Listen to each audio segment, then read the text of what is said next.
Hello दोस्तों, आप सभी कैसे हैं। उम्मीद करता हूँ आप सभी अच्छे ही होंगे और मैं आपका स्वागत करता हूँ अपने चैनल ड्यू एजुकेशन में। दोस्तों, इन दिस वीडियो मैं आपको बताऊंगा कि जो आज हमारा टॉपिक है वो है स्कल्पचर को लेके। इससे पहले मैं आपको बता दूं कि इससे पहले मैंने एक वीडियो अपलोड करी थी कुछ दिन 1-2 दिन पहले, जो सेकेंड ईयर का 4th सेमेस्टर पेपर है इंट्रोड्यूसिंग इंडियन आर्ट, जो मैंने आपको प्रोवाइड करा था और मैंने आपको बताया था कि हम कैसे कैसे क्वेश्चन करेंगे उसमें और वीडियो वाइज। तो उसी का क्वेश्चन पेपर का एक टॉपिक है वो है स्कल्पचर यानी मूर्ति कला। तो उसको हम डिस्कस करेंगे। इससे पहले अगर वो क्वेश्चन पेपर आपको चाहिए है इंट्रोड्यूसिंग इंडियन आर्ट जो सेकेंड ईयर 4th सेमेस्टर का पेपर है, तो आप वहाँ से जाके हमारे टेलीग्राम पेज पर जाके उसको PDF को डाउनलोड कर सकते हैं। तो दोस्तों, तो उस पेपर के हिसाब से आज हमारी जो हमने बोला था कि हम आपको 1 बाय 1 अपनी वीडियो में नोट्स प्रोवाइड करेंगे। तो ये है पहला वीडियो। तो आइए अपनी वीडियो को हम स्टार्ट करते हैं। दोस्तों मैंने आपको क्वेश्चन पेपर में बताया था पहले कि हम टॉपिक वाइज कवर करेंगे। तो उसमें हमने सबसे पहला टॉपिक लिया है स्कल्पचर यानी मूर्ति कला। तो थोड़ा हम इसका पृष्ठभूमि, थोड़ा एक ओवरव्यू लेंगे कि आखिर मूर्ति कला कहते किसे हैं। दोस्तों, जैसे एक मूर्ति कला होती है, हमें पता ही है कि मूर्ति यानी कोई आकृति होती है, वो किसी भगवान की हो सकती है या किसी धर्म गुरु की हो सकती है या किसी फ्रीडम फाइटर की हो सकती है। ठीक है, इन चीज़ को आप ध्यान रखना। जो मूर्ति कला होती है ना, उनका संबंध किसी से भी हो सकता है, धर्म से भी हो सकता है। ठीक है, इसमें देखो क्या लिखा हुआ है कि जो मूर्ति कला है उसका जो संबंध है धर्म से, लेकिन धर्म का संबंध केवल मूर्ति कला से नहीं होता। ध्यान रखना दोस्तों, मूर्ति कला का संबंध धर्म से तो होता है, लेकिन धर्म का संबंध केवल मूर्ति कला से नहीं, बल्कि धर्म का संबंध समाज की सेवा से भी होता है। यानी जो मूर्ति कला है वो धर्म से लेकर किसी धर्म गुरु की भी हो सकती है, और कोई मूर्ति कला वो किसी संबंध धर्म से ना होकर वो किसी समाज सेवा से भी हो सकती है। जैसे मैं दोस्तों अगर एग्जाम्पल लूँ किसका, जैसे बुद्ध की जो मूर्ति है दोस्तों, वो अपने बौद्ध धर्म से रिलेटेड है, यानी धर्म से रिलेटेड उनका संबंध है। अगर मैं बात करूं दोस्तों सरदार वल्लभ भाई पटेल, जो स्टैचू ऑफ यूनिटी मूर्ति बनी है, उनका जो संबंध किससे है, वो समाज की सेवा और जो भारत को एक अखंड बनाने में जो उनका योगदान था वो उनकी समाज की सेवा में दिया जाता है। तो यानी मूर्ति कला का संबंध धर्म से और समाज की सेवा से भी होता है। आपको पता होगा कि जो सरदार वल्लभ भाई जी पटेल हैं, उनके द्वारा भारत को अखंड बनाने के लिए जो 545 लगभग रियासतें थी, उनको भारत में शामिल करने के लिए उनका कितना बड़ा योगदान था। तो वो भी एक मूर्ति कला है जो समाज की सेवा में होती है। ठीक है, ये धर्म में भी हो सकती है और समाज की सेवा के लिए भी। अब बात करते हैं दोस्तों हम, जो मूर्ति कला होती है ना, इनकी विभिन्न स्टाइल होते हैं, टाइप्स ऑफ स्टाइल होते हैं। जैसे मैं एग्जांपल लूँ आपको सिंपल वे में, आप सैलून पर जाते हैं ना, नाई की दुकान पर, तो आप उसमें फ़ोटो देख के बोलते हैं कि हमें भाई ऐसे वो डिज़ाइन हमें कटवाना है या ऐसा कटवाना। तो कई प्रकार के स्टाइल होते हैं। ऐसी जो मूर्ति कला होती है, जब इनको बनाते हैं तो उसमें कई प्रकार की हमें शैलियाँ दिखती हैं। तो इसमें 3 प्रकार की दोस्तों शैलियाँ दिखती हैं। कौन कौन सी? एक तो गांधार शैली, ठीक है, एक होती है आपकी गांधार हो गई, एक होगी मथुरा शैली हो गई, और एक हो गई आपकी बेसर शैली। कौन कौन सी? 3 शैली हो गई। कौन कौन सी? गांधार शैली, मथुरा शैली और बेसर शैली, जो हम अभी आपको जिक्र करेंगे सबका। तो सबसे पहले हम पढ़ते हैं दोस्तों क्या बेसर शैली, गांधार शैली होती क्या है। तो दोस्तों सबसे पहले बता दूं जो गांधार शैली है, ध्यान रखना दोस्तों, जैसे अगर मैं बोलूं कि राजस्थान में कोई जगह है क्या, भीलवाड़ा, तो भीलवाड़ा में कोई मूर्ति बनी है, वो विश्व प्रसिद्ध या पूरे बोले राष्ट्रीय स्तर पर प्रसिद्ध हो गई वो शैली। ठीक है, तो वो कैसे जानी जाएगी? भीलवाड़ा शैली, यानी भीड़ जो वाड़ा है उस शहर में जो बनाई गई मूर्ति है वो विश्व प्रसिद्ध है, इसलिए हम जाने जाएंगे कि भाई वो भीलवाड़ा की जो मूर्ति है ना बड़ी अच्छी है, यानी भीलवाड़ा की जो स्टाइल है मूर्ति बनाने का वो अच्छा है। इसी प्रकार गांधार शैली है, यानी गांधार नामक स्थान पर जो मूर्ति बनाई गई मिली, वो हमें कौन सी आकृति हो गई, स्टाइल हो गया गांधार शैली। तो आप इसका ध्यान रखना। जो गांधार शैली है, इसका जो एक्सटेंड है यानी विस्तार है दोस्तों, वो आधुनिक पेशावर, ठीक है, आधुनिक पेशावर और अफगानिस्तान, ध्यान रखना, आधुनिक पेशावर और अफगानिस्तान के निकट पंजाब की पश्चिमी सीमा से संलग्न यानी इससे लगा हुआ हिस्से में गांधार शैली का विकास हुआ है। ठीक है, ध्यान रखना। अगर मैं आज़ादी से पहले बात करूं तो अफ़गानिस्तान और पाकिस्तान वाला जो एरिया है वो पहले एक हिंदुस्तान था, ठीक है, लेकिन आज़ादी के बाद 1947 के बाद जो अलग हो गया। तो आप इसको ध्यान रखना कि आधुनिक पेशावर और अफ़गानिस्तान के निकट और पंजाब की जो सीमा से लगा हुआ विस्तार पहले गांधार शैली का विकास यही हुआ था, ठीक है। अब बात करते हैं हम दोस्तों इसमें दूसरा पॉइंट की। तो यूनानी आक्रमणकारियाँ अपने साथ ग्रीक और रोमन मूर्तिकारों की परंपरा लाए थे। ध्यान रखना दोस्तों, जैसे भारत पर इंग्लैंड ने जब कब्जा किया तो वो अपने साथ कुछ नई नई तकनीकें लाए थे जो उन्होंने भारत में अपनाई थी। इसी प्रकार जो यूनानी आक्रमणकारी होते थे ना, उन्होंने अपने साथ ग्रीक और रोमन मूर्तिकाल परंपरा लाए थे, यानी जो मूर्ति बनाने की जो कला है वो अपने साथ लाए थे, जिससे इस क्षेत्र की स्थानीय परंपरा प्रभावित हुई, यानी इफेक्टेड हुई। क्यों हुई भाई? कोई नई चीज़ आएगी तो इफेक्टेड तो होएगी, उस चीज़ को डिमांड करेंगे, उस चीज़ को बनाने में लोग दिलचस्पी रखेंगे। तो क्या हुआ? जिससे इस क्षेत्र की स्थानीय परंपरा प्रभावित हुई। इसलिए इस गांधार शैली को कला की ग्रीक इंडियन शैली के रूप में जाना जाता है। ग्रीक इंडियन का मतलब जो पहले यूनानी आए थे वो अपने साथ शैली की कला तो लाए थे और इंडिया की अपनी एक कला भी थी, तो आपस में जो मिला के कला बनी उसे ही क्या कहते हैं दोस्तों? ग्रीक इंडियन शैली कहा जाता है, ध्यान रखना, ठीक है। अब हम बात करते हैं दोस्तों गांधार शैली में जो बुद्ध की मूर्तियां हमें मिली थी उसमें हम कैसा जिक्र मिलता है, यानी कैसी होती है गांधार शैली, ठीक है। यानी जो गांधार शैली में मूर्तियां बनाई जाती है वो कैसी होती है, किस प्रकार होती है, उसमें क्या ऐसी विशेषताएं होती हैं कि हम पहचान सके कि हाँ ये गांधार शैली है। तो ध्यान रखना दोस्तों, जो बुद्ध की मूर्तियां मिली है ना, बुद्ध की मूर्ति मिली है कौन सी? गांधार शैली में। तो वो खड़ी व बैठी मूर्तियां पाई जाती है, ठीक है। ध्यान रखना, जो गांधार शैली है उसमें खड़ी वह बैठी मूर्तियां पाई गई हैं, ठीक है। आगे बात करें तो जो बुद्ध की जो मूर्ति है उसमें घुंघराले बाल, ठीक है, घुंघराले बाल, मूंछ हैं, सलवट वस्त्र, यानी सलवट होते हैं वस्त्र में, ठीक है। उसमें है बलिष्ठ शरीर, यानी बलिष्ठ शरीर का मतलब क्या होता है? भारी, यानी एक अच्छी मांसपेशी वो शरीर होता है उनका, बलिष्ठ है ना, बड़ा शरीर, ठीक है। प्रभामंडल दोस्तों मैं आपको बता दूं, जैसे आपने श्री कृष्ण का टीवी पर देखा होगा, जब कोई सीरियल आता होगा, जब श्री कृष्ण के, यानी मान लीजिए श्री कृष्ण, उनके पीछे जो एक गोलाकार होता है, जो चक्र सा होता है, बना होता है, उसे कहते हैं दोस्तों प्रभामंडल, ठीक है। तो ऐसी ही जो बुद्ध की मूर्तियाँ, यानी जो गांधार शैली में पाई गई, वो प्रभामंडल में भी दिखी जाती है, चप्पल पहने हुए होती है और मूर्ति ध्यान मुद्रा में बनाई गई है, यानी जो मूर्ति वो ध्यान मुद्रा में रहती है, ठीक है। और अगर हम बात करें दोस्तों, पश्चिमी उत्तर भारत में तक्षशिला प्रमुख केंद्र था। ध्यान रखना, पश्चिमी उत्तर, अगर वेस्ट नॉर्थ इंडिया की बात करें, जो तक्षशिला प्रमुख केंद्र था, ध्यान रखना किसका? गांधार शैली का। अगर वर्तमान में बात करें तो तक्षशिला केंद्र है, यानी तक्षशिला प्रमुख केंद्र है, वो कहाँ पर है? पाकिस्तान में, ठीक है। इसको ध्यान रखना, कहाँ पर है? पाकिस्तान में। बात करें कि जो गांधार शैली का है, इसका जो उल्लेख है ना वैदिक और संस्कृत साहित्यों में भी हमें मिलता है, ठीक है दोस्तों। आगे हम देखें तो यह शैली बौद्ध धर्म से संबंधित है डायरेक्ट, ठीक है। यानी हम कह रहे डायरेक्टली कि जो गांधार शैली है वो किससे संबंधित है? बौद्ध धर्म से। तो आप अपने एग्जाम में ऐसे भी लिख सकते हो, और आप अगर अदर कोई भी कंपटीशन एग्जाम में प्रिपेयर कर रहे हो तो आप इनको भी ध्यान रखना, इन चीज़ों को भी डायरेक्ट पूछ भी लिया जाता है, ठीक है। तो आप ध्यान रखना कि अब पूछा जाए कि जो गांधार शैली का संबंधित किस व्यक्ति या किस धर्म से है, तो बौद्ध धर्म से है, ठीक है, आप ध्यान रखना। तो दोस्तों आइए आगे हम चलते हैं। अब देखते हैं जो गांधार शैली का कुषाण शासकों के समय इनका विकास किस प्रकार हुआ, ठीक है। क्या बोला दोस्तों? कुषाण शासकों के साथ इनके समय विकास किस प्रकार हुआ, किसका? गांधार शैली का।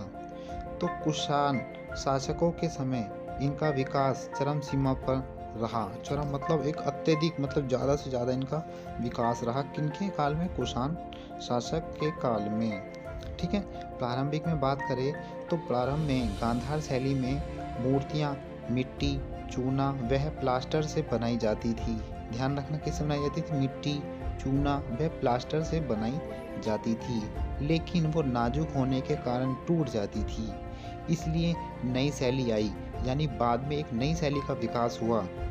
ठीक है, इसको आप ध्यान रखना। हम बात करेंगे मथुरा शैली की, यानी बाद में एक मथुरा शैली का विकास हुआ। क्यों? क्योंकि जो आपकी कौन सी, अभी हम बात कर रहे हैं कौन सी, नागर शैली, जो गांधार शैली थी, वो क्या कमजोर थी या टूटने लग गई थी। इसलिए नई शैली आई, यानी बाद में उसका विकास हुआ, किसका? मथुरा शैली का। ठीक है दोस्तों, अब बात करते हैं हम इसकी प्रवृत्ति, यानी इसकी जो बनाने की क्रिया क्या होती है। यानी ये भूरे काले पत्थर का प्रयोग इसमें किया जाता है।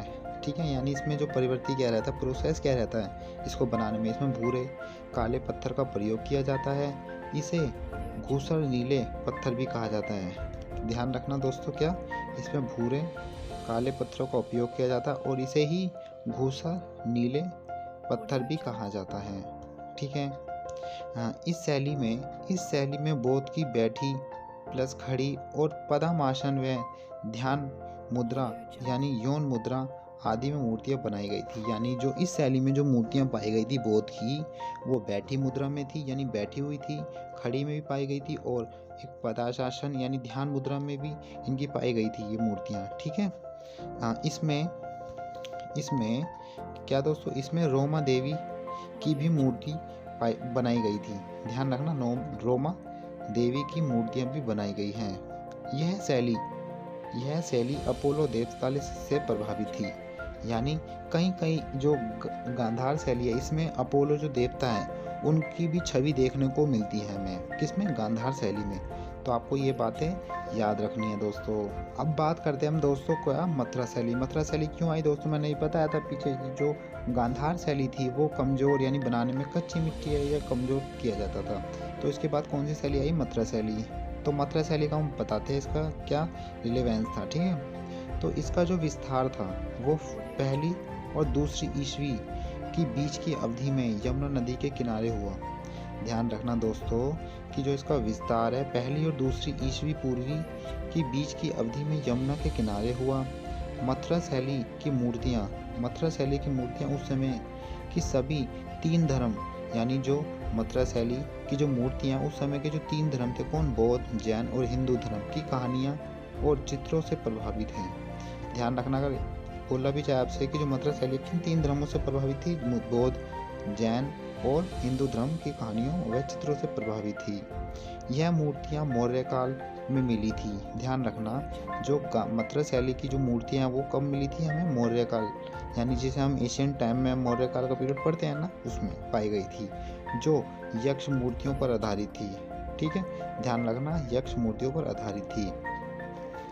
आगे हम बात करते हैं दोस्तों कि जो मथुरा, वाराणसी और कौशाम्बी इसे प्रमुख केंद्र हैं, किसके? मथुरा शैली के। ध्यान रखना, इसलिए इसे मथुरा शैली कहा जाता है, क्योंकि जो मथुरा शैली है हमें कहाँ विस्तार मिला था इसका? मथुरा के आसपास, यानी मथुरा, वाराणसी और कौशाम्बी के आसपास, इसलिए इसको मथुरा शैली कहा जाता है। अब इस शैली की विशेषताएं देखते हैं दोस्तों, आखिर विशेषताएं क्या थी इसकी। तो इसमें दोस्तों में जो मूर्तियां पाई गई थी उसमें चौड़ा सीना पाया गया था, बाल विहीन, यानी बाल विहीन का मतलब बाल नहीं थे, गंजापन था। मूछ विहीन क्या मतलब? मूछ भी नहीं थी। नग्न मूर्ति यानी नंगी, मतलब कोई बिना वस्त्र के मूर्तियां पाई जाती थी।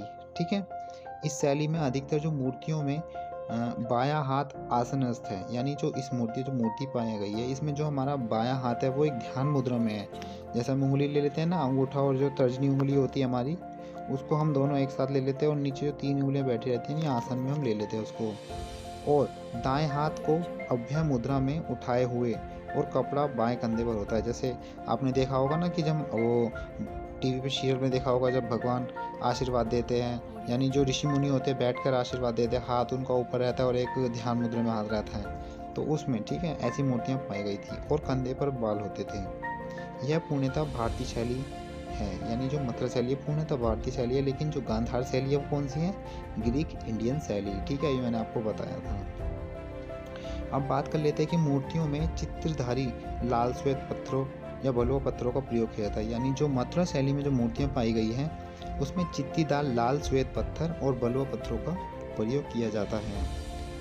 आगे की बात करें तो दोस्तों हमें पता चलेगा कि इस शैली में बौद्ध धर्म में भगवान बुद्ध, ठीक है दोस्तों ध्यान रखना क्या, कि इस शैली में बौद्ध धर्म में तो भगवान बुद्ध, जैन धर्म में महावीर और हिंदू में यक्ष और यक्षिणी की मूर्तियां देखने को मिलती है। यानी इसमें 3 धर्म की मूर्तियां भी मिलती है, बौद्ध, हिंदू और जैनिज्म, ठीक है।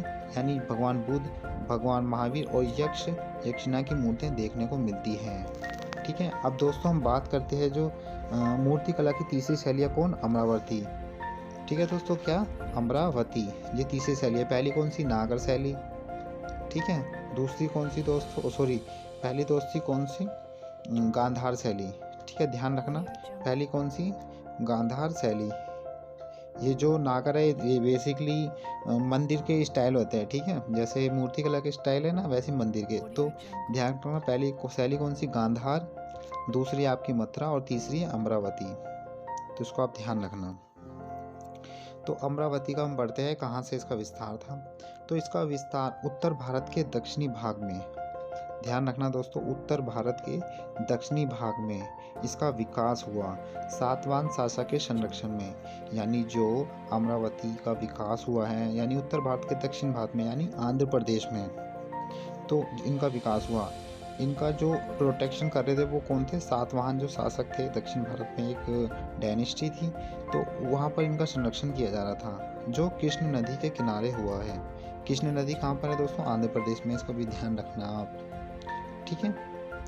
आगे हम बात करते हैं जहाँ अन्य 2 शैलियों ने एकल आकृति पर बल दिया, वही यानी हम कह सकते हैं जहाँ 2 शैली यानी गांधार और मथुरा शैली एक आकृति पर बल दिया, वहीं अमरावती शैली ने गतिशील आकृति के प्रयोग पर अधिक बल दिया, ठीक है दोस्तों, गतिशील आकृति पर बल दिया। क्या हुआ था गतिशील बल दिया, कि इस आकृति में जो मूर्तियाँ होती हैं ना वो त्रिभंग आसन यानी 3 झुकावों के साथ अत्यधिक प्रयोग किया गया, ठीक है। इसमें ध्यान रखना 3 आसन के साथ दिया गया था, यानी एक उभय मुद्रा में बैठा है, कोई एक ज्ञान लेके बैठा है और एक कोई आशीर्वाद, जो मूर्तियाँ उसमें ऐसी मूर्तियाँ पाई गई थी, यानी त्रिआसन यानी 3 आसन यानी 3 झुकावों के साथ शरीर का अत्यधिक प्रयोग किया गया उसमें। तो दोस्तों अब हम बात कर लेते हैं कि एक शैली इस शैली की विशेषता यानी अमरावती शैली की क्या विशेषताएं हैं। तो कई मूर्तियाँ बनाई गई, एकल मूर्ति नहीं बनाई गई। ध्यान रखना दोस्तों, किसी एक पर आधारित मूर्ति नहीं बनाई गई, कई मूर्तियाँ बनाई गई थी। इसमें यह मूर्ति जातक कथाओं पर आधारित होती थी। जातक कथाओं दोस्तों किसकी, भगवान जो बुद्ध थी उनकी जो जातक कथाएं थी उन पर आधारित होती थी। यह पूर्णतः भारतीय शैली पर आधारित थी, ध्यान रखना। बौद्ध धर्म की मूर्तियाँ अधिक पाई गई थी, यानी जो अमरावती शैली में जो मूर्तियाँ पाई गई थी वो किसकी, बौद्ध धर्म की पाई गई थी दोस्तों, ठीक है। अमरावती की मूर्तियाँ स्तूपों के पास भी लगाई जाती थी, ध्यान रखना। अमरावती शैली में जो यक्ष और यक्षिणी की मूर्तियाँ जो पाई जाती थी वो स्तूपों के पास भी लगाई जाती थी, ठीक है। अगर जैसे एग्जाम्पल लूँ तो अरुणाचल प्रदेश में नागार्जुन कोंड का स्तूप और महाराष्ट्र के जगदेहा का स्तूप, ठीक है ध्यान रखना, जगदेहा का स्तूप के पास जो अमरावती की जो मूर्तियाँ यक्ष यक्षिणियों की जो भारतीय शैली पर आधारित थी वो वहाँ पर लगाई गई हैं, यह जाती है, ठीक है। साथ ही इसका जो फैलाव है वो श्रीलंका और जो इसमें एक्सटेंड हुआ है साउथ एशिया तक, ध्यान रखना। इसका जो विस्तार है वो श्रीलंका से कहाँ तक, साउथ एशिया तक इसका विस्तार हुआ है। इसमें जो प्रयोग की जाने वाली सामग्री की दोस्तों कौन सी आती है, इसमें संगमरमर का प्रयोग किया जाता है। संगमरमर दोस्तों एक प्रकार का क्या है, पत्थर है। और आपने सुना भी होगा कि जो ताजमहल का जो पत्थर है उसका उसमें किसका निर्माण किया गया है, किससे निर्माण किया है, संगमरमर के पत्थर को, जो इटली से है, ठीक है ध्यान रखना, इटली से आते हैं, इसलिए जो इटली है उसे संगमरमर की भूमि भी कहा जाता है। तो आप इसको भी ध्यान रखना अपने एग्जाम पॉइंट ऑफ व्यू से भी, ठीक है। सातवाहन शासक में विकास हुआ था, जैसे हमने ऊपर बात भी करी है। और इस शैली में एकल मूर्तियाँ की बजाय कथा, जाति व कहानी के आधार पर मूर्तियाँ पाई जाती हैं। तो दोस्तों इसमें इतना ही। आई होप आपको जो वीडियो है अच्छी लगी होगी, और इसमें हमने जो आपको गांधार, मथुरा और अमरावती शैली बताई है, आपको तीनों जो मूर्ति स्कल्पचर के जो स्टाइल है आपको समझ में आ गए होंगे।